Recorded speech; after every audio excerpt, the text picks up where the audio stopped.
በኋላ ልክ 200 ኪሎን አክብረውላት ኬክ ቆርሰው ሁሉ ነገር ከጨረሱ በኋላ ወደ መጨረሻ አካባቢ ይህንን ስጦታ ይዤላት እመጣለሁ። በእርግጠኝነት ትቀበለኛለችን ብዬ አስባለሁኝ። ፈጣሪ ብሎ ደግሞ ሰላምም ሊወርድ ይችላል። ዛሬ የሆነ ስሜት እየተሰማኝ ነው።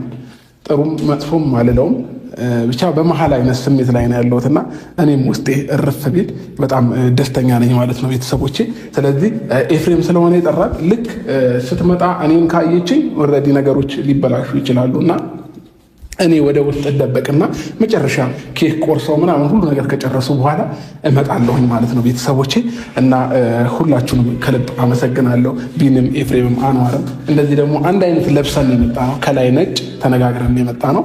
እንግዲህ እንደዚህ ነጭ ደግሞ ያው የደስታ የሰላም ነው የፍቅርና ለዛ ነው ተነጋግረን ይህንን ልብስ እየለበስ ነው ማለት ነው ቤተሰቦቼ።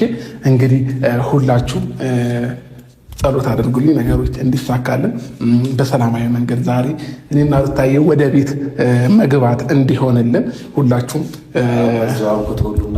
ሁሉም ነገር እዚህ ጋር እንዲያበቃ እፈልጋለሁኝና ምናልባት ከዚህ በፊት በተለያየ ነገር ላስቀየምኳችሁ ኦዲየንሶቼም እንዲሁም እኔን የምትወዱኝ የሩታዬ ወዳጅ የሆናችሁ ሁላችሁንም በዚሁ አጋጣሚ ይቅርታ መጠየቅ እፈልጋለሁኝ።